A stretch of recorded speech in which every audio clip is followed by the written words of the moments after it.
Hola queridos amigos, bienvenidos a otro capítulo de Contracara aquí por TLV1, toda la verdad primero. Agradecemos a los que nos siguen, nos difunden, nos acompañan semanalmente, agradecidos eternamente.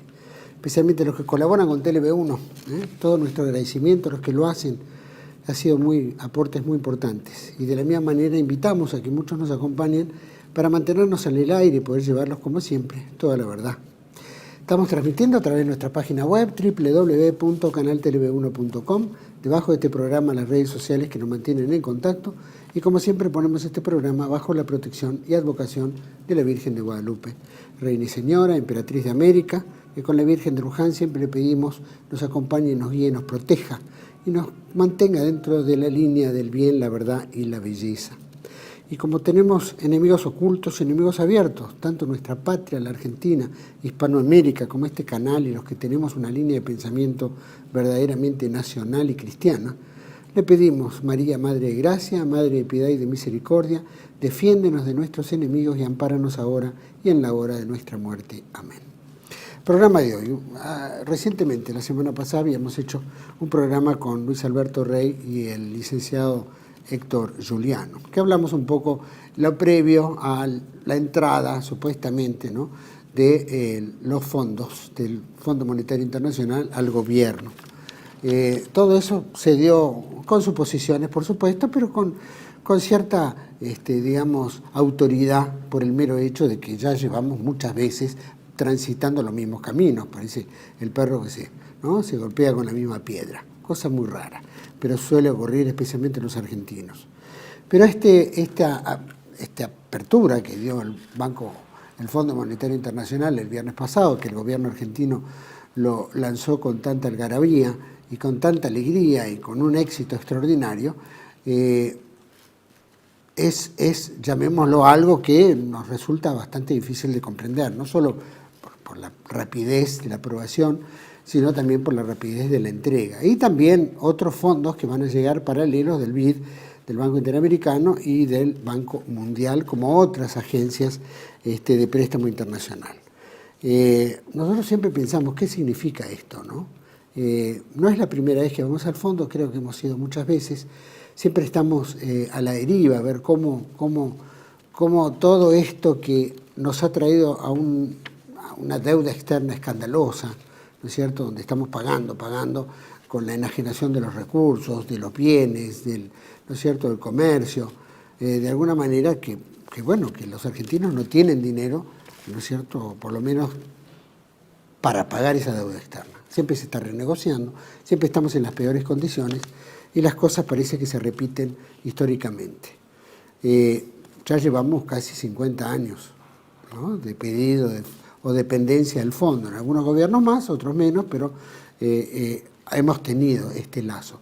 Yo los invito a ver, por lo menos para tener un poquito de memoria, cómo de alguna manera los gobiernos que han apelado al Fondo Monetario Internacional para salvaguardar las circunstancias, sea la tablita financiera de Martínez Dios, como los gobiernos en general frente a la crisis que hemos pasado varias veces, cómo se presenta y se vende como si fuera algo fantástico, ¿no?, como si fuera un gran logro de los argentinos, pero sin medir que esto es una fiesta que se paga a futuro, como muchas veces dijo el actual presidente Milei, que también tuvo que apelar al Fondo Monetario Internacional. Señor director, le pido si podemos empezar este programa por lo menos con esta memoria selectiva que hemos hecho para ustedes.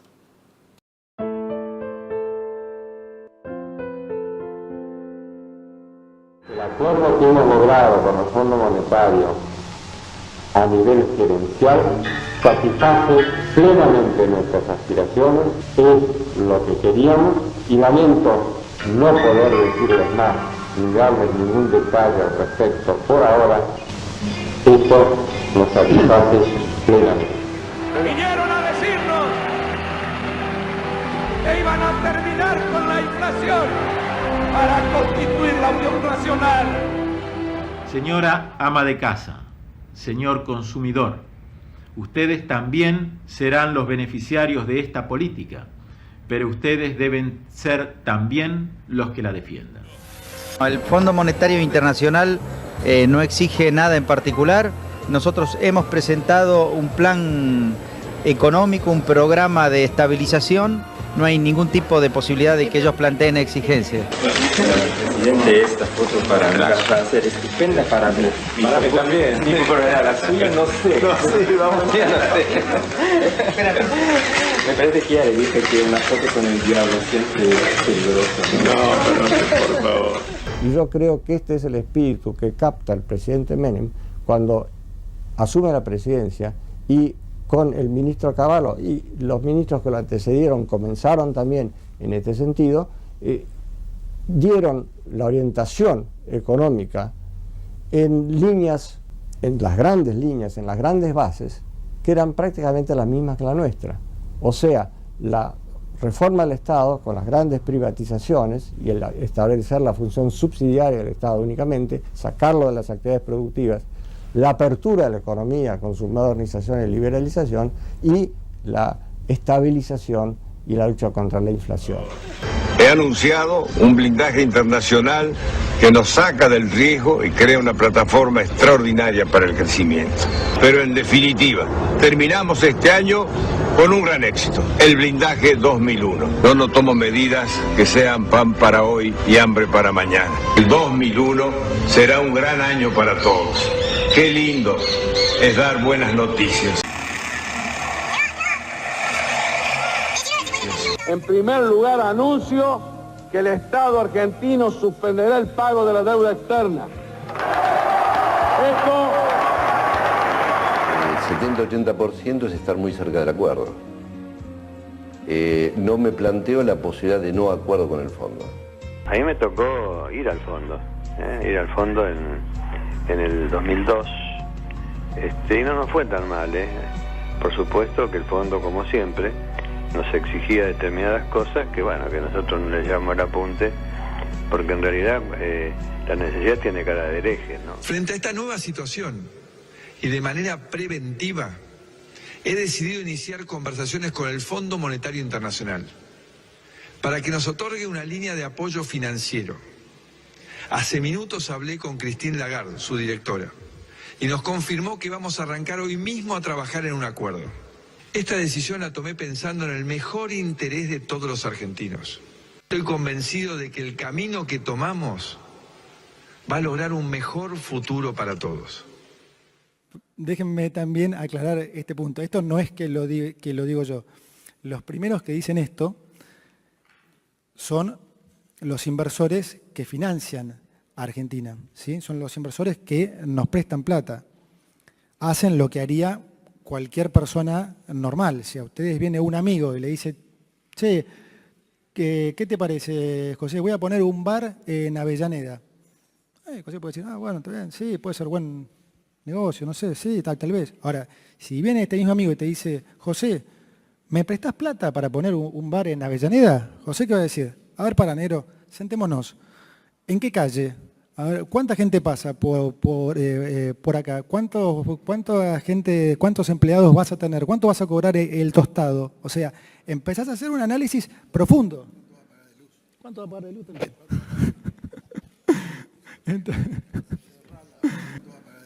¿Cuánto va a pagar de luz? Entonces, los países del mundo que confiaron en la Argentina, que confiaron en el gobierno del ingeniero Macri y que le prestaron 50.000 millones de dólares para que le pague a los deudores que ya tenían Argentina, ¿no? O sea, demoliendo una mentira de ellos que la plata se fugó. La plata del fondo, que es la plata de los demás países, la usamos para pagar a los bancos comerciales que vencían y que se querían ir. ¿Por qué se querían ir?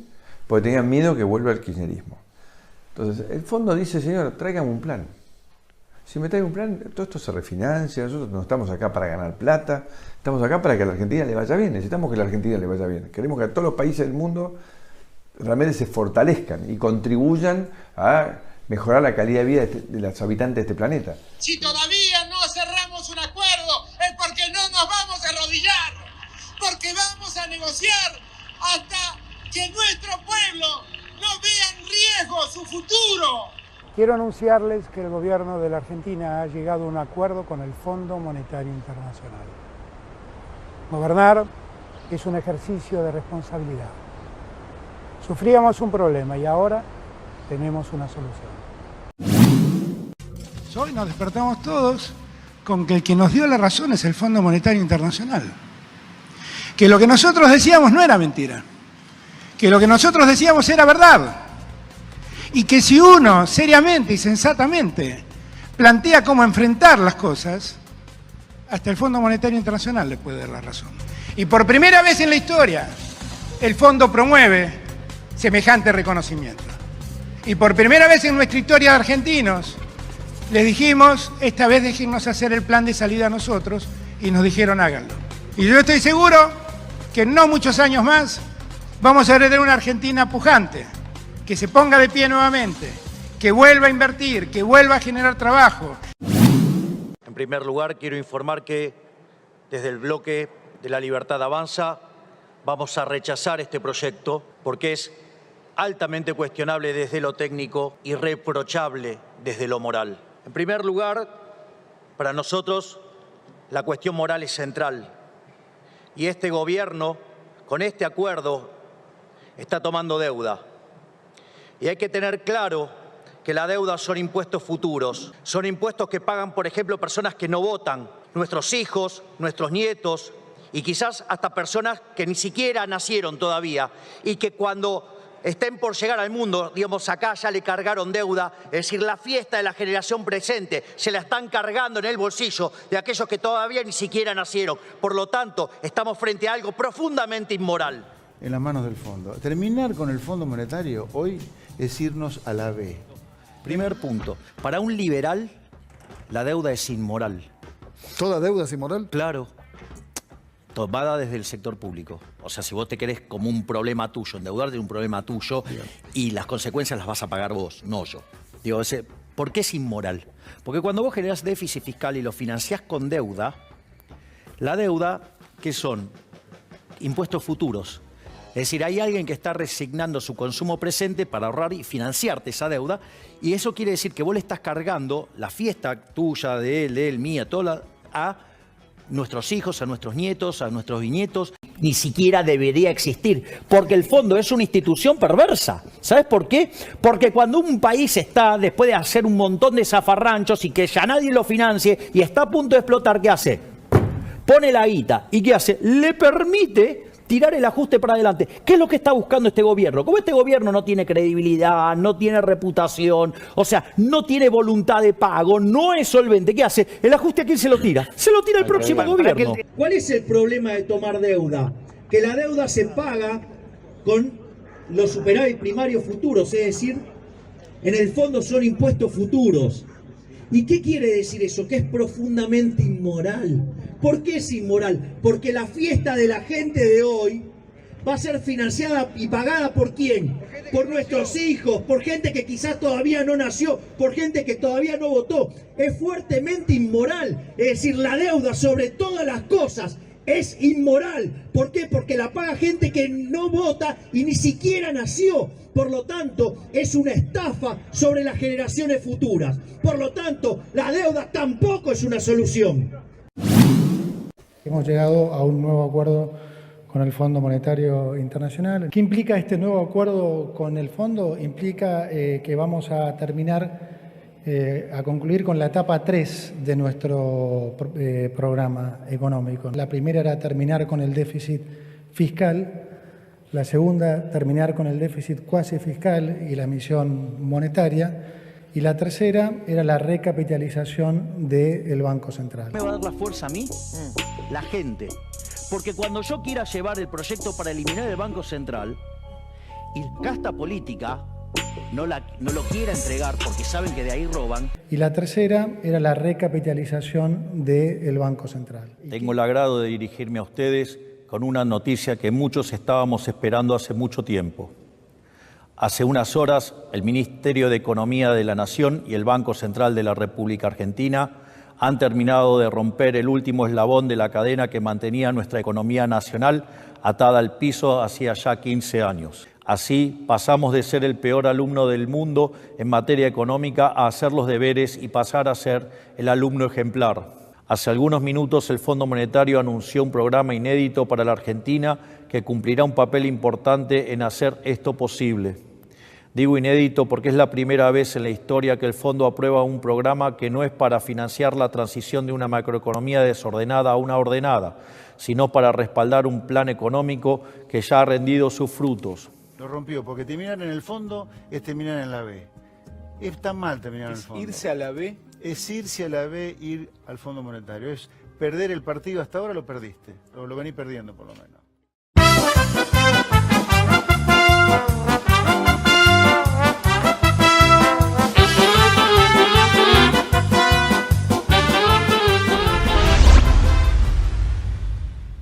Bueno, hemos visto este breve balance, llamémoslo, de los préstamos o la relación con el Fondo Monetario Internacional. Falta el periodo, obviamente, de los Kirchner, que no tomaron deuda, pero bueno, ¿cómo fue el uso de esa deuda que tuvieron los Kirchner y cómo pagaron también? Así que vamos a analizar todo esto, vamos a analizar el préstamo que le hace el Fondo Monetario, ¿no es cierto?, cuáles son las condiciones, para qué sirvió, qué significa, ¿no es cierto?, cuáles son las condiciones en las cuales se pone, el cepo también, no podemos dejarlo atrás, y ver si todo este tema del cepo, que parece una cosa media rara, porque se puede comprar $100 por mes, pero se puede comprar más si uno tiene más plata, pero si no tiene, pero en todas las empresas no. Y esto parece un poco como la historia de la casta, ¿no? La casta tiene la culpa y toda la casta está en el gobierno. O el tema del Banco Central, ¿no? No, el Banco Central hay que eliminarlo, pero ahora están fortaleciendo con dinero del Fondo Monetario. Tanto el tema de los impuestos, vamos a bajar los impuestos, estamos viendo que todo aumenta, ¿no es cierto? Van a bajar la inflación, ¿no es cierto? Pero sin embargo es basado en un ajuste feroz y hemos vivido el último ajuste que acaban de imponer con la devaluación. Y también, por supuesto, el tema del grito de la libertad, etcétera, que bueno, sabemos que es un eufemismo porque no ocurre. Así que bueno, vamos a nuestro invitado, Héctor Giuliano, licenciado en Administración y Finanzas Públicas, experto en deuda externa, que nos cuente un poco del tema. Bueno, ahora estamos compartiendo el programa con el licenciado Héctor Giuliano. Gracias, Héctor, por recibirnos. Gracias. Bueno, igualmente, recíprocamente, Juan Manuel, gracias a vos por la entrevista y, como siempre, espero ser útil. Hicimos un video de presentación, por supuesto, demostrando que en realidad siempre que se fue acudiendo al fondo en los momentos de mayor crisis, en vez de ser un drama el hecho de ir a buscar dinero y que el Fondo Monetario nos preste dinero, se presenta como una victoria, como algo fantástico. Eso siempre es común en todos los gobiernos, ¿es así, Héctor? Es una vieja técnica que yo también la he señalado, pero decenas de veces. Presentar los fracasos y las concesiones como éxitos. El ejemplo típico, lo que pasa que, claro, se necesita un presidente con la cara lo suficientemente dura como Milei para decirlo, cuando él y el ministro Caputo, que creo que tiene la cara tanto más dura que él, dice que en realidad esto no es un ajuste, porque el ajuste ya lo hicimos y ahora el fondo nos está premiando con el préstamo. Resulta que lo que se ha hecho es una cosa tan infantil que ofende a la inteligencia. O sea, lo que reproduzcamos cómo fue la cosa. Le dijeron, ustedes hagan el ajuste porque si no, no le damos un solo centavo. Dijeron, sí señor, le pertenezco, hago el ajuste. ¿Cómo hago el ajuste? Bájele el sueldo a la gente, bájele las pensiones a los jubilados, baje los planes sociales, recorte todo el gasto que pueda, suprima oficina, corte el gasto público, aumente las tarifas. Sí, señor, le pertenezco, le pertenezco. Hice ese ajuste y entonces ahora me presento y digo, ven, el Fondo Monetario nos premia porque nosotros no necesitamos que el Fondo Monetario nos diga qué tenemos que hacer. Ya lo hicimos antes que el Fondo Monetario nos lo dijera. por desgracia, con todo lo tragicómico que es esto, porque es tragicómico, este es el discurso que vende con la mínima posibilidad de seriedad el ministro Caputo, cuando en un reportaje que le hace un periodista dice, no, pero esta vez es diferente. Antes firmábamos un acuerdo y a raíz del acuerdo teníamos que hacer el ajuste, pero ahora no es necesario porque el ajuste ya lo hicimos nosotros e hicimos un ajuste mejor y más grande que el que nos pedía el fondo. Es una cosa realmente infantil e insultante, ¿me explico? No sé si me parece importante, corroboro lo que vos decís, presentar la concesión y el fracaso como si se tratase de un éxito. Acá hay una sola realidad. Después veremos cómo termina la historia, pero acá hay una sola realidad. El gobierno Milei fracasó. Después de un año fracasó y tuvo que pedir un salvataje al Fondo Monetario Internacional y a los organismos internacionales al año y pico de su gestión. Algo equivalente a lo que le pasó a Macri. Macri también prometió que iba a haber una lluvia de dólares, que venía la confianza, que venían las inversiones, etc. Lo único que vinieron fue lo mismo que Milei. Capital especulativo, hacer negocio de carry trade, arbitrando tipo de cambio y tasa de interés.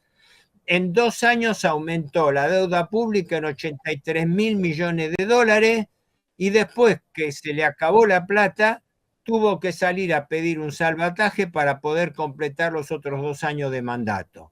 Y ahora nos encontramos que Milei, con toda su fraseología absurda, está repitiendo lo mismo. El préstamo de salvataje que le está dando el fondo y los organismos es de unos 44.000 millones de dólares. 20.000 que le da el fondo, 12.000 que le da el Banco Mundial, 10.000 que le da el BID y otros 2.000 millones que le dan bancos internacionales, que todavía no se sabe cuáles van a ser, bajo la modalidad repo, que significa tomar un préstamo con garantía de títulos públicos. Total, 44.000 millones de dólares de deuda nueva para el Estado. Y todavía tratan de camuflarlo diciendo que no, que una parte de esa deuda no es nueva porque reemplazamos la que tenemos con el Banco Central. Sí, una parte, no sabemos cuánto, una parte son letras intransferibles, pero la gran diferencia es que por esas letras intransferibles que tiene el gobierno con el Banco Central, no va a pasar nada si el gobierno no paga. Y además esas letras son gratuitas porque el gobierno no paga interés, mientras que lo llama papelitos de colores, mientras que reemplaza esos papelitos de colores gratuitos, ahora los reemplaza por deuda externa nueva con el Fondo Monetario Internacional que paga una tasa del 5,63%. ¿Vos podés entender un absurdo tan grande? Es decir, tenés una deuda gratis y la canjeás por una deuda cara. Una deuda interna la transformás en deuda externa. Y una deuda interna que era con un organismo interno que no te iba a pasar nada, con el Banco Central, la estás canjeando con el Fondo Monetario que te está poniendo una lista de 11 condiciones puntuales. Más, digamos, más vergonzoso y entreguista realmente no conozco. Son las condiciones que pone. Yo tengo entendido que hay varias, ¿no? Pero ¿cuáles son las condiciones que pone el fondo? Aumento de las reservas, seguridad, privatizaciones, concesiones, reforma impositiva, legislación laboral, sistema jubilatorio, subsidio de energía, gasto social, finalización del cepo, ley de ética pública y el ajuste implícito, ¿no? Que ya vimos otro ajuste nuevamente, porque cuando abrió el nuevo dólar, supuestamente entre comillas con el cepo, ya aumentó de valor. O sea que ya empezó la remarcación de precios, ¿no es cierto? Esto es una devaluación en concreto y un ajuste acompañado. ¿Es así? Exacto. Es que el ajuste no terminó, porque esto significa en la práctica que después de un año y pico de ajuste, una victoria pírrica para poder obtener superávit fiscal, 10.4 billones de pesos de superávit fiscal, con el sacrificio de todo el mundo, no de la casta, de todo el mundo, de todo el pueblo argentino. ¿A qué se destinaron esos 10 millones? A pagar intereses de la deuda. Intereses, no capital, porque de capital no se paga un centavo.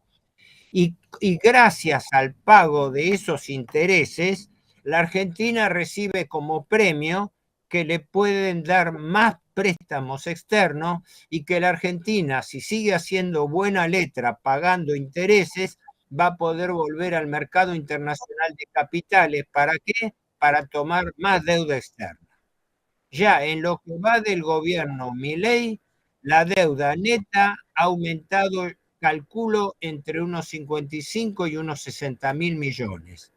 El año pasado aumentó 96.000 millones, pero por un pase contable, por la devaluación del peso, figuró una economía de 54.000 millones de dólares. Pero es hambre para hoy, es pan para hoy, hambre para mañana, porque resulta que vos tomás los informes mensuales y todos los meses está habiendo indexación que recupera esa pérdida. Ejemplo, esto que tengo acá es el informe que bajé esta mañana, que habla del stock de deuda pública mensual al 31 de marzo. Al 31 de marzo, la deuda pública argentina ya es 486.000 millones de dólares. Andaba en 430 y pico cuando la dejó Alberto Fernández. Hay una diferencia probable cercana a los 60.000 millones de dólares. Es decir, ¿qué hizo el gobierno Milei durante un año? Aumentó la deuda en unos 60.000 millones de dólares. Eso es lo concreto. Yo por eso siempre insisto en la apotegma mío, ¿no? Que yo analizo hechos. Estos son los hechos. Así está aumentando la deuda. Mientras tanto, se está produciendo una inflación que no cede. Para decirlo claramente, Alberto Fernández dejó una inflación, tengo los números acá a mano, pero bueno, me los acuerdo de memoria. La inflación de Alberto Fernández, Fernández Massa, entre enero y noviembre del año 23, es decir, el último año de gestión, fue 148%. Vino Milei y Milei hizo un 25% de inflación en diciembre. Esa inflación fue de Milei, no fue del kirchnerismo. Yo no defiendo al kirchnerismo.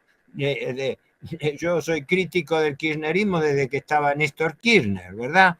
Así que no estoy defendiendo a nadie. Estoy mostrando los números. Los números me están diciendo, me están mostrando, aparte lo hice con doble cálculo, la información oficial y el cálculo acumulativo. La inflación que dejó en el año 2023, en 11 meses, Alberto Fernández fue de 148%. ¿Sabés cuánto es la inflación que lleva acumulado Milei en sus 14 meses de gobierno? 196.5%. Casi 200%.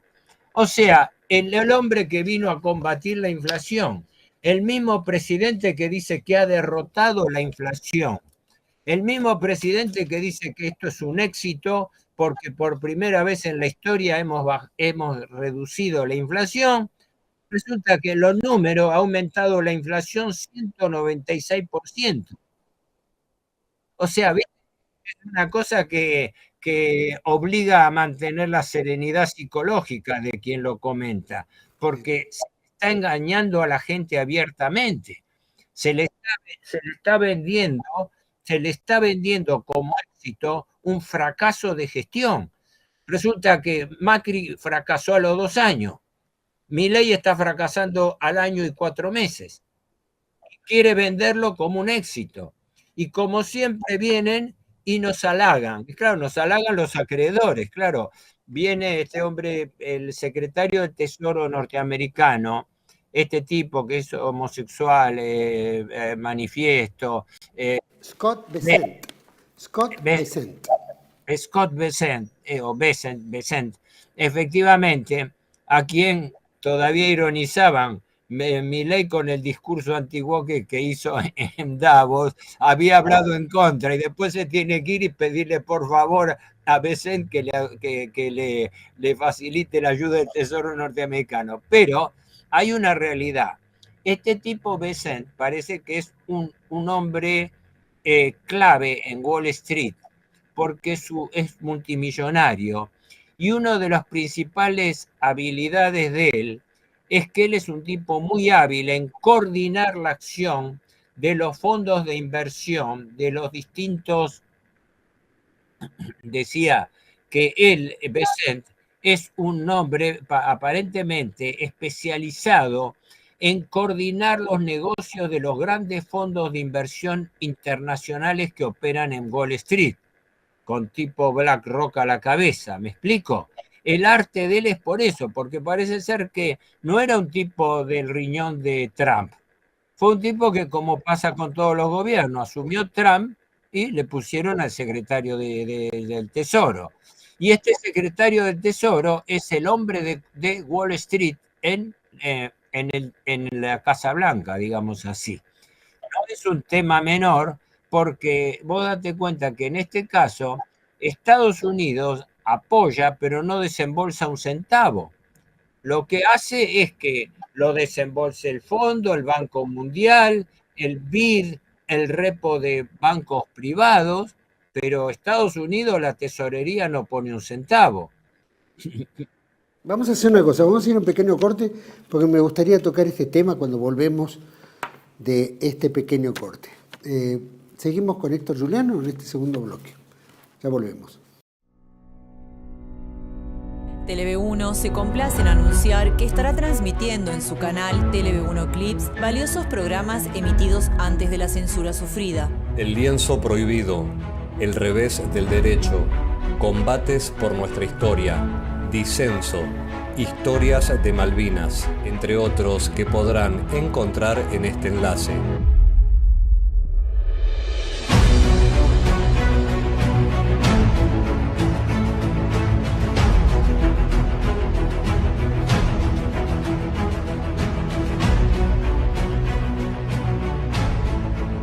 Agradecemos su aprovechamiento y difusión.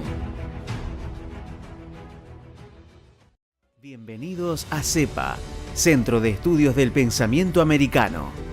Nuevo sitio web de cursos de formación en política, filosofía, historia, literatura, geopolítica, religión, psicología y más.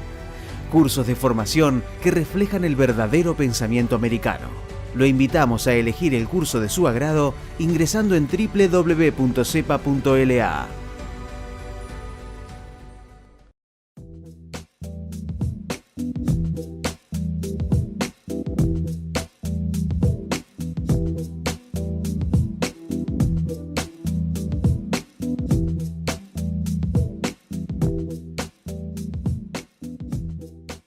Decir siempre la verdad primero tiene un precio.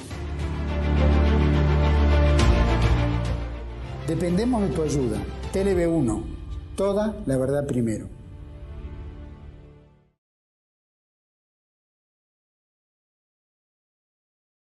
Bueno, estamos en el segundo bloque con el licenciado Héctor Juliano. Héctor, recién en el bloque anterior estábamos hablando de Bessent, que vino acá y que obviamente lo que manifestó fue decir, gracias a la gestión de Trump, se liberaron los fondos del Fondo Monetario, Banco Mundial, etc. Hicimos la gestión para que Argentina, para apuntalar tu gobierno. Eso le dice a Milei. Por supuesto, ponderándolo y todo lo que requiere diplomáticamente tratar de decir las cosas. Al mismo tiempo, estamos viendo que si Estados Unidos está apoyando a estos organismos internacionales que le dan el dinero, también Estados Unidos viene imponiendo algún tipo de condiciones. Las condiciones son varias. Creo que tenemos un pequeño videito que se especula que estas condiciones pueden ser posibles. Señor director.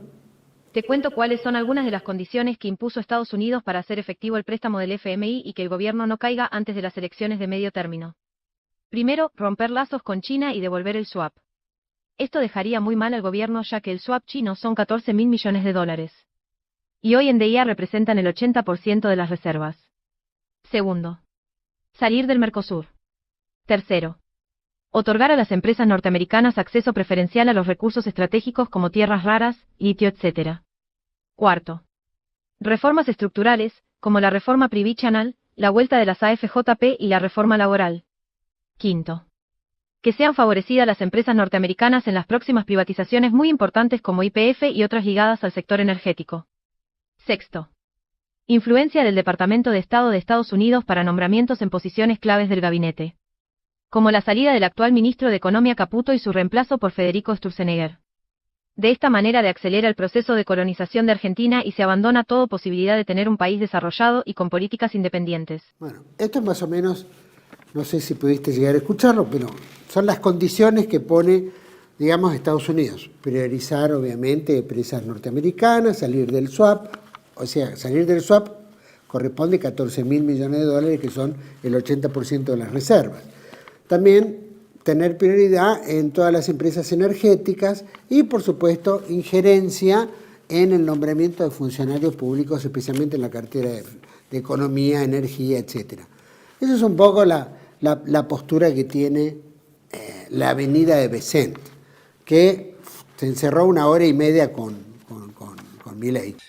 Si queremos resumir al máximo cuáles son las medidas tomadas, no nos olvidemos que estamos frente a anuncios que se van a ir instrumentando, se van a ir tomando forma con los días, no es que de un día para el otro va a cambiar la cuestión.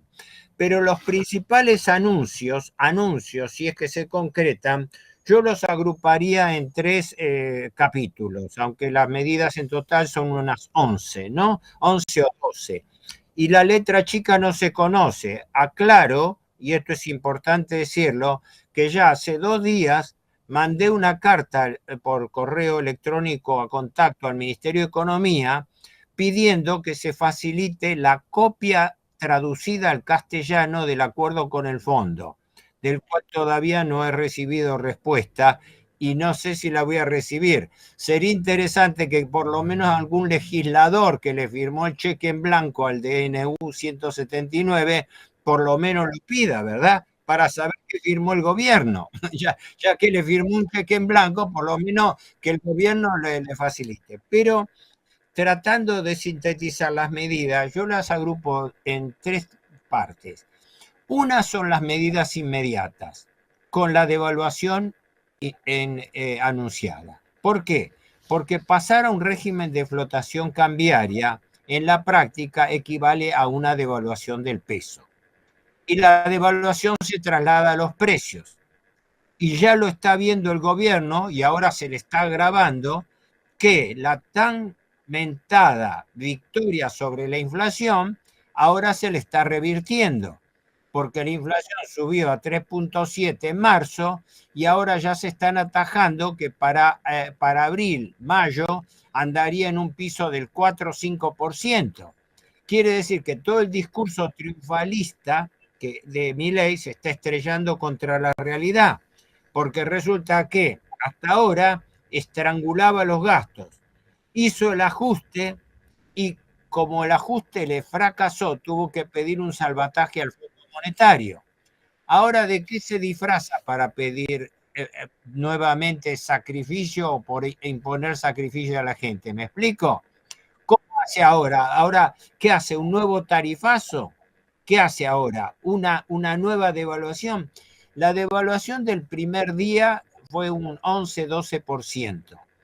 Pero la clave para mí, esto es de Giuliano, para mí la clave no es solamente el tipo de cambio, la clave es la tasa de interés. ¿Por qué? Porque los fondos especulativos, no hay que olvidarse que la semana pasada le fabricaron una mini corrida a Milei como se la habían fabricado a Macri en abril del año 2018, que ese episodio lo he contado 1000 veces, ¿verdad? El 25 de abril del año 2018 todo iba bien para Macri, pero ese día los bancos amigos, con el Morgan Stanley a la cabeza, le sacaron en un día del Banco Central 1.472 millones de dólares. Y Macri se tuvo que guardar el discurso triunfalista en el bolsillo y el 3 de mayo pedir el salvataje al Fondo Monetario porque si no se tenía que ir en helicóptero. A Milei, salvada la circunstancia, me parece que le amenazó algo parecido, porque vos date cuenta que la semana pasada, ¿qué empezó a ocurrir? Empezó a escaparse el dólar. ¿Qué quiere decir? ¿Por qué se escapaba el dólar? Porque los capitales financieros especulativos, con el negocio de Carry Trade, empezaron a retirar fondos. Se llevaban los pesos y pedían dólares. Por eso las reservas bajaron a menos de 25.000 millones. Punto. Le han advertido sobre la mesa, ajustame la tasa de interés porque si no me voy al dólar. El eterno chantaje de los capitales especulativos. ¿Y qué hizo Milei? Hizo la de siempre, la del servilismo, que dijo, sí señor, ahora les aumento la tasa de interés. Ya los bancos están subiendo la tasa de interés por sugerencia del Poder Ejecutivo. El gobierno se está endeudando a tasa más cara. El gobierno está colocando en promedio más de 6 billones de pesos de renovación de deuda por quincena. Y como los bancos no le renuevan la deuda, la está aguantando con plata del Banco Nación y del Banco Central y además plata de los jubilados del Fondo de Garantía del ANSES. Quiere decir que los acreedores especulativos, los acreedores usureros de la Argentina, no le están renovando la deuda. Esta es la tragedia que tiene el gobierno y que vos fíjate que no lo dice ni el gobierno ni ningún economista del establishment, pero está saliendo en los diarios. Es decir, la otra semana, creo que lo comentamos cuando hicimos la entrevista con Luis Alberto Rey, ¿no?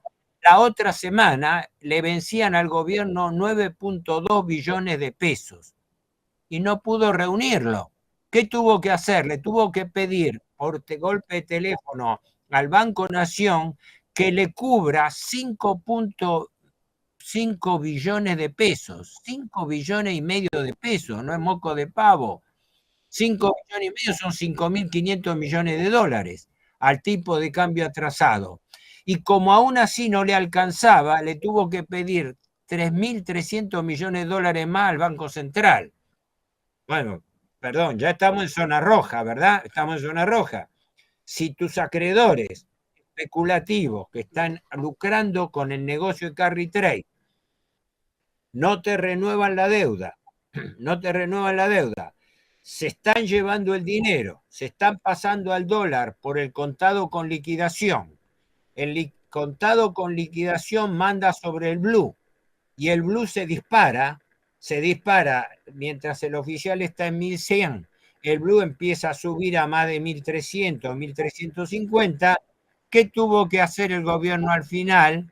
Enmascarar con una banda de flotación entre 1.000 y 1.400, cuando todo el mundo sabe o sospecha, porque todavía no están los hechos, que cuando hay banda de flotación, el dólar tiende a ubicarse en el máximo de la banda. ¿Qué quiere decir eso? Que el dólar, que ahora está en 1.230, ¿no? Ya 120 puntos más, ¿no? Es probable, según se especula, que llegue a 1.300. Mientras que el presidente Milei dice que no, que va a bajar más, que va a bajar a menos de 1.000 pesos por dólar.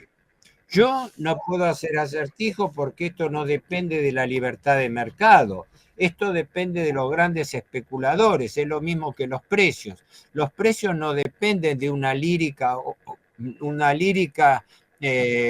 maniobra o manejo de oferta y demanda. Depende de los grandes formadores de precios. Y en el caso financiero ocurre exactamente lo mismo, pero peor, los banqueros especulativos vienen y le fijan las condiciones al gobierno. Y en este momento le dijeron, si querés que te siga renovando la deuda, me aumentás la tasa de interés y me das más concesiones a los capitales aliados. ¿Qué es lo que está haciendo el gobierno? El gobierno entonces primero abre una banda de flotación, no hay cepo, porque el cepo es solamente para las personas físicas, pero las personas físicas son una mínima proporción dentro del dólar que se mueve en el mercado, por lo cual alcanza a las personas físicas, pero no a las personas jurídicas, es decir, a las empresas. El segundo punto es que le fija un cronograma a las reformas estructurales. ¿Cuáles son las principales reformas estructurales? La reforma laboral, la reforma jubilatoria y la reforma tributaria. En los tres casos lo que se busca es abaratar el costo de esos rubros. En el caso laboral se pide el freno de paritarias para que los aumentos de sueldo sigan siendo menores que la inflación, es decir, bajando los salarios reales, que haya más facilidades de despido y que haya más libertad de contratación, ¿no? El viejo ideal liberal, dicho por los propios liberales, de que el derecho laboral tiene que terminar desapareciendo y tiene que ser reemplazado por el derecho comercial, en el cual toda relación de trabajo es un contrato de trabajo y no está sujeto al amparo de la legislación laboral. Eso es lo que propone el liberalismo, ¿eh? Eso como medida. Segundo, reforma jubilatoria. Primero y principal, aumento de la edad jubilatoria. Después, restricción a los beneficios jubilatorios que vienen sea por edad, por jubilación anticipada, sean justos o injustos. Yo no hago juicio de valor, yo estoy describiendo un hecho. Es así. Y además, reducir el peso de la jubilación en el Estado. Con lo cual, en sospecha de Giuliano, que vengo a hacer yo, esto abre la puerta a una nueva privatización del sistema jubilatorio bajo régimen de AFJP, porque ¿qué están diciendo en la práctica? Están diciendo en la práctica, yo me quiero sacar el peso de la jubilación del Estado. ¿Y cómo se lo sacó Menem? Dándole una tercera parte de las jubilaciones a los fondos especulativos que manejaban el sistema jubilatorio, que se quedaban con la tercera parte de los aportes jubilatorios, lo cual era un robo a los jubilados, ¿no? Y la tercera es la reforma impositiva, de la cual también todavía no se tienen noticias, pero ya deslizaron algunas cuestiones, entre las cuales bajar las garantías al monotributo, para que los sectores más pobres, digamos así, o los sectores de menores ingresos, que son los que están amparados por el monotributo, no tengan los beneficios que tienen hasta ahora. Pero como todo esto es especulativo, porque todo lo que tenemos hasta ahora son anuncios, ahora es cuando viene el momento de estar atento a ver estos anuncios, cómo se traducen a la realidad. Pero el enunciado, palabras más, palabras menos, con una hipersíntesis, es esta.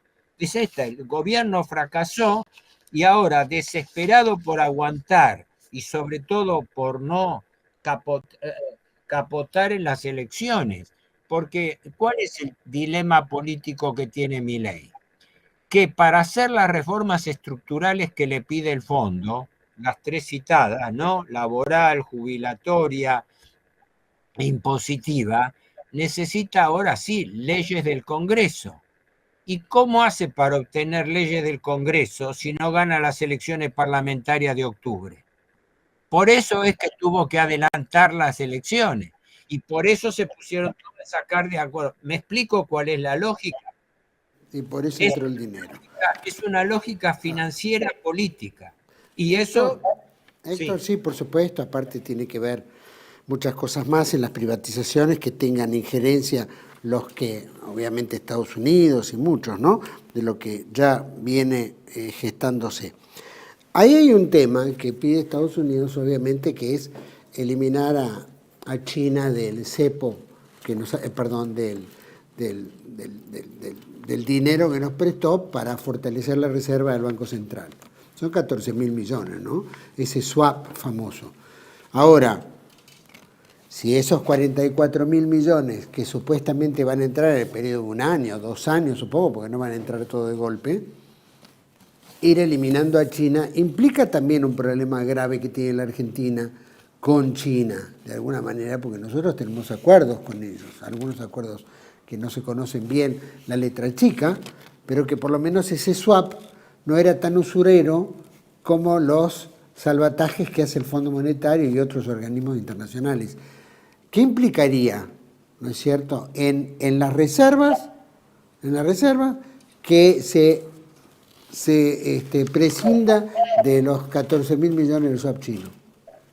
A ver, una aclaración preliminar. El swap con China, que es de unos 20.000, equivalente a unos 20.000 millones de dólares, en estos días justamente, y se lo reprochó el presidente Xi Jinping diciendo, si no lo ayudamos nosotros a la Argentina no puede aguantar los pagos a los acreedores, porque no nos olvidemos que China no está fuera del sistema financiero internacional, está dentro.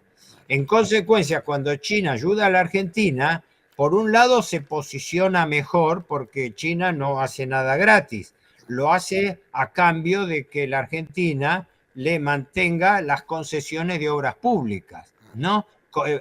Le mantenga las concesiones que de todas maneras se la ganó honestamente, se la ganó por concurso, ¿no? Porque la represa de Santa Cruz las ganó por más competencia porque los chinos tienen una eficiencia mayor que los capitales norteamericanos en este caso, ¿no? Bueno, pero dejando de lado toda la historia del swap chino, acá el problema que existe es el siguiente, que el gobierno sobrevive en base a sus concesiones, a las concesiones de quienes lo pusieron en el gobierno, si no, no estaría ahí, porque Milei no tiene ni la capacidad, ni la seriedad, ni la trayectoria política para ocupar el cargo de presidente de la Argentina.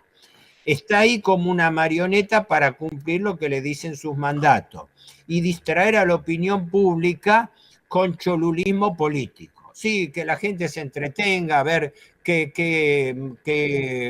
exabrupto tiene hoy, a ver qué escandalete tiene, con qué artista de turno le arman un romance para que se distraiga la gente y así sucesivamente. Pero las verdaderas decisiones no creo que las tome ni Milei ni el propio Caputo. Caputo es un broker, es un hombre que depende de los capitales financieros internacionales de Wall Street, ¿verdad? En consecuencia, lo que estamos viendo nosotros es cómo se está conformando, a mi juicio, una nueva, bueno, Jauretche hablaba de el nuevo estatuto del coloniaje. Acá cómo se está armando una especie de reforma colonial punto 2, por así decirlo. ¿Por qué? Porque vos date cuenta que ya nuestras finanzas están totalmente controladas hasta mínimo nivel de detalle por capital financiero extranjero. Nuestras finanzas. Nuestros rubros principales de exportación están todos controlados por capitales multinacionales prevalentemente norteamericanos. Esto ocurre con el petróleo y el gas de Vaca Muerta y de los yacimientos neuquinos. Ocurre con el litio, ocurre con la minería y ocurre con las grandes multinacionales exportadoras. Incluye incluso el tema de las concesiones macro, como este escándalo de la hidrovía y otros que se están por concesionar, empezando las que vienen por ferrocarriles y las que seguirían por las líneas aéreas, o al revés, primero las líneas aéreas y después las de ferrocarriles. Ergo, nosotros estamos entrando, en mi opinión, en una nueva etapa o época de conformación de un estado de subordinación de tipo colonial. Y es más, pienso que esto avanza sobre algo mucho más grave todavía, que es el problema confederal argentino. No sé si me distraigo 2 minutos con esto porque me parece importante. Hoy en día, las provincias están obteniendo lo que yo llamo una pseudo-federalización. ¿Por qué? Porque se están haciendo fuertes, no por su potencial propio, sino por los grandes capitales internacionales que entran a jugar en la provincia. Por eso, en definitiva, el problema que viene de arrastre por haber subvertido la Constitución peronista de 1949 y que provincializa los recursos provinciales, es la que expone más al país. ¿Por qué? Porque ahora las grandes multinacionales arreglan sus negocios directamente con los gobernadores de provincia. ¿Me explico? Es decir, la provincia de Neuquén, que está teniendo un desarrollo extraordinario, lo está teniendo porque la provincia trata directamente con los grandes capitales internacionales de las multipetroleras y de las grandes empresas mineras, con lo mismo que provincias como San Juan, ahora Chubut, en fin, todas las grandes provincias, las provincias del norte con respecto al litio. ¿Qué quiere decir esto? Que nuestro país, en mi opinión, marcha hacia una pseudo-federación, donde las provincias, apuntaladas por capitales de empresas multinacionales, están tomando cada vez más independencia y más poder frente al gobierno de Buenos Aires, pero no para afirmar su propia autonomía, sino para aumentar la autonomía del capital extranjero que se invierte en las provincias. ¿Me explico? Es decir, es una inversión de las cosas. Ahora, hasta ahora, el gobierno tiene una técnica, todos los gobiernos tienen una técnica bilateral. El gobierno negocia con la provincia las obras públicas que le hace a cambio de los votos que las provincias le dan en el Congreso. Pero ahora las provincias tienen más fuerza, pero no tienen tanta fuerza propia. Tienen fuerza porque le están dando concesiones a empresas multinacionales que las apoyan. Ahora andá vos, gobierno nacional, a tratar de imponerle condiciones a la gobernación de Neuquén. A ver cómo te entendés con el grupo Rockefeller, con las grandes multinacionales, PAE, Shell, etcétera, que están explotando vaca muerta. Los recursos naturales ya dejan de pertenecer a la Argentina. Vos fijate que es la profecía del general Perón cumplida, cuando él advirtió antes del año 2000 que había que tener presente para entender lo que estaba pasando en la Argentina ya de ese momento, que los capitales internacionales y el imperialismo internacional venía por nuestros recursos naturales. Punto, ya no los tenemos. ¿Cuáles son los recursos naturales que administra la Argentina hoy? Y eso viene porque el capital invertido ya ha dejado de ser nacional y está subordinado a una superestructura de dominio financiero a través del carry trade. ¿Qué quiere decir esto? El equilibrio de ganancia máxima que obtiene el capital financiero por arbitraje entre altas tasas de interés locales y atraso cambiario. Es una nueva convertibilidad. Cuanto más alta tasa de interés tenés y más atrasado tenés el tipo de cambio, más rentabilidad le das al capital especulativo financiero. Por eso vivimos en un país donde la economía está en recesión y los récords de ganancias lo están teniendo los capitales financieros bancarios y las grandes multinacionales que tienen sus concesiones propias porque ellos manejan sus quintas por separado. Y además son empresas que no exportan valor agregado, sino que se llevan nuestras materias primas, ¿no? Como se ha señalado, se llevan el petróleo crudo. Se llevan el litio sin poner una fábrica de baterías. Se llevan la minería con material en bruto, incluso sin controlar. Material minero mezclado, donde con el argumento de que es una explotación, eso ya venía de debajo de la lumbrera y se está produciendo en Pascua Lama y otro más, se exporta por ferroducto, ¿no? Se exporta roca mezclada, de tal manera que se están sacando a través de esas explotaciones tierras raras que tienen un valor inconmensurable. Tipo de minerales. Esa es la forma en que la finanza está matando la economía argentina y de la cual no nos vamos a liberar. Vamos a tener un país rico con población pobre. Bueno, eso ya lo escribía también Julio González, ¿no? El secretario legal y técnico de María Estela Martínez de Perón, ¿no? Bueno, que planteaba claramente este tema. Julio González fue un profeta de esto, es un profeta, ¿no? Lo admiro muchísimo porque él fue el primero que sistematizó esto, primero porque lo vivió en su momento, pero después porque lo estudió en toda su profundidad histórica. Cito las palabras de él cuando él dice: en realidad la gran tragedia argentina es que no somos un Estado, somos una colonia, porque ¿qué caracteriza una colonia? Que las decisiones políticas de gobierno no se toman en el país. ¿Qué político, qué dirigente, qué empresario argentino toma decisiones en la Argentina? Ninguno. Ya Cristina Fernández de Kirchner en un lapsus dijo de que las decisiones locales del país, el presidente de la República o el gabinete, etcétera, tiene una injerencia de un 30%, 20 y tanto por ciento, que son las cosas regulares del día a día.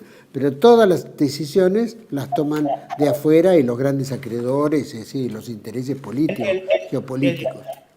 El kirchnerismo efectivamente ha usado y sigue usando muchos de estos argumentos que no les son propios, ¿no? Son tomados, pero estuvo 20 años en el poder y ¿qué hizo para revertirlo? Clamó contra la deuda mientras la aumentaba. Desde Néstor Kirchner hasta el fin del mandato de Cristina Kirchner, mientras vendían el discurso del desendeudamiento, la deuda aumentó en 102.000 millones de dólares. Bien. Yo quisiera que me digas, porque espérate, no te escapes, con relación al videíto que hicimos inicial, por supuesto que no figuraba la época Kirchner, ¿no? Cristina y Néstor, y tampoco, sí figura Fernández. La pregunta es, si creció la deuda, ¿no es cierto?, externa con el gobierno de los Kirchner, ¿a quién se le debía? Porque parecía no hay toma de deuda extranjera. ¿Cómo fue esta deuda que se fue incrementando? Por lo menos, ¿qué fue? ¿Intraestado, intrainstituciones locales? ¿Cómo fue? No, ese punto sí. Está muy breve, que sea muy breve en esto. Está bien, te lo aclaro mínimamente. Lo que sí es cierto es que el gobierno Kirchner tomó más deuda interna que externa, y que la mayoría de esa deuda interna fue deuda intraestado. ¿Pero qué quiere decir deuda intraestado? Que aumentó extraordinariamente la deuda por esos 100.000 millones con el Banco Central, empapelando al Banco Central, con el Fondo de Garantía y Sustentabilidad de los Jubilados, o sea, sacar plata del Fondo de Garantía y Sustentabilidad. El 76% del Fondo de Garantía y Sustentabilidad de los Jubilados está constituido por deuda pública. Endeudar a los bancos nacionales, como estuvo y lo sigue haciendo Milei, endeudando al Banco Nación, con un riesgo muy grande. Se está hablando de querer privatizar al Banco Nación. No. ¿Qué eso quiere decir? Que la deuda que en este momento tiene el Banco Nación y que sigue creciendo con el gobierno Milei, el día de mañana, si el Banco Nación se privatiza, esa deuda pasa a ser deuda externa, no deuda propia. Entonces, lo que sí es cierto es que el gobierno Kirchner aumentó más la deuda interna que la deuda externa. No toda, pero lo hizo a costa de armar una bola de nieve con deuda interestado que significó empapelar al Banco Central con títulos públicos, empapelar a los bancos oficiales y empapelar al sistema jubilatorio, amén de una veintena de empresas, pero no que no bajó, porque vos fíjate lo siguiente, durante el periodo Néstor Cristina hasta el 2015, dijimos, la deuda aumentó 102 mil millones de dólares. Viene Macri, se lamentó de la herencia recibida, pero en 2 años la subió en 83 mil millones. Y además tomó la deuda con el Fondo Monetario, la dejó en 83 mil millones. Y viene de vuelta el gobierno Fernández Massa. Se lamenta de la herencia recibida por Macri, pero la convalida en su totalidad. La hizo convalidar por el Congreso en lugar de objetarla. Y además aumentó la deuda en más de 100 mil millones de dólares. La tomó en 336 y la dejó en 438 mil millones. Y ahora viene Milei y la aumenta en otros 60 mil millones. Y así vía diciendo. ¿Me explico? Decía, y esto recién empieza. No me quiero imaginar más adelante, ¿no? Héctor. Es que el sistema de la deuda es una trampa de deuda perpetua. Eso lo hemos hablado hasta el cansancio y por desgracia lo estamos viviendo continuamente, en efecto. Héctor, te agradezco muchísimo, pero antes que nada quiero destacar y quiero cerrar con vos, porque en realidad no amerita que diga más nada de lo que ya has dicho, porque estamos viviendo un coloniaje y cada vez vamos más hacia el camino de la desintegración. Pero en el día de ayer, en Radio Amadeus, que es 91.1, en el programa Conspiraciones de Jorge Canteros, propuso entregar un reconocimiento al licenciado Héctor Juliano, compartido con Lázaro Llorens, que es de Striptease del Poder, y quien les habla, Juan Manuel Suárez Pinto, del canal TV1, en reconocimiento a Héctor Juliano por su trayectoria, por su docencia, por su patriotismo, por su formación académica en tanto aspecto, en tanto lo histórico, político, social, cultural, religioso, tanto que hay que reconocerle a don Héctor Juliano en tantos aspectos, que para nosotros fue una propuesta tan linda de poder reconocerlo, de poder honrarlo en esta trayectoria tan grande y que tan poco hemos visto,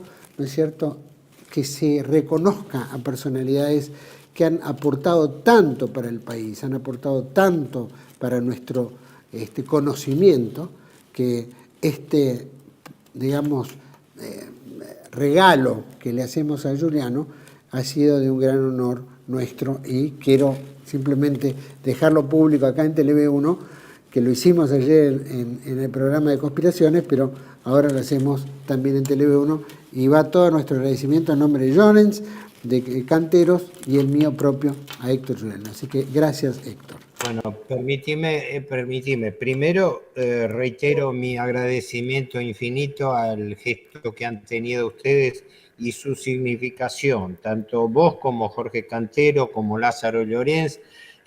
Lo considero un poco exagerado porque yo hago esto como un deber que me impongo para mí mismo, ¿no? Ayer lo hablábamos esto.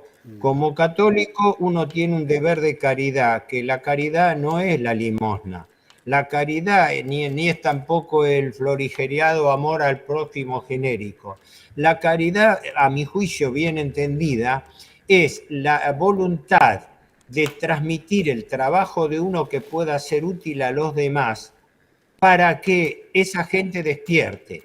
Yo, como otras personas, estamos a una edad en que no nos preocupa tanto lo que proyectamos para nuestras propias vidas, sino lo que dejamos como tradición, como herencia, a una generación de relevo que todavía, por desgracia, no aparece.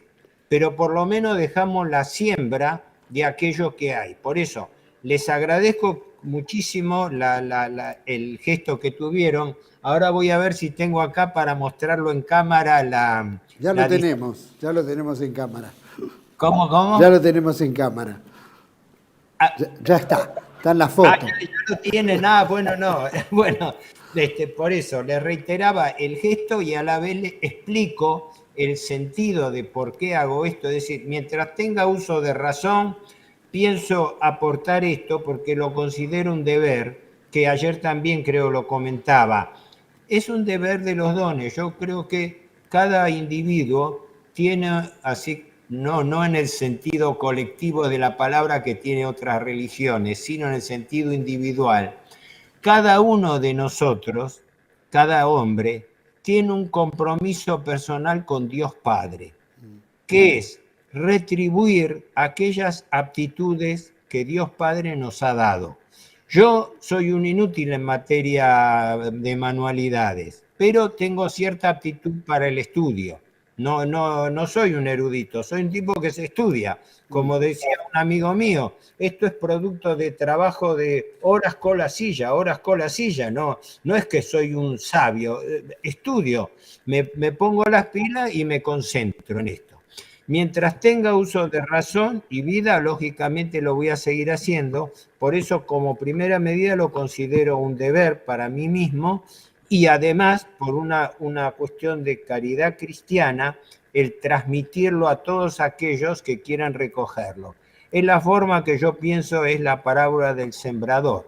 Es la única que es. Esto es lo que, aprovechando la circunstancia de la Pascua de Resurrección, repito, Pascua de Resurrección, que para nosotros tiene un significado especial, que es el mensaje evangélico, para que esta mentalidad pueda, Dios quiera, transmitirse a los demás. Y nuevamente mi agradecimiento por el homenaje que me hicieron a mí ayer. Gracias. Un ejemplo, realmente un ejemplo, deberíamos seguir todos tu ejemplo. Y tratamos de hacerlo al menos. Desde aquí de TLV1, que todos te reconocemos como un valor elemental para todos nosotros y como un guía también. Así que todo mi agradecimiento. Gracias, Héctor. Felicidades también y por supuesto a todos ustedes con Héctor. No solo nos despedimos aquí, sino que le deseamos unas felices Pascuas a todos. La casa no está en orden y tenemos que ocuparnos de ordenarla. Felices Pascuas. Nos vemos en otra entrega de Contracara aquí por TLV1. Toda la verdad primero. Gracias.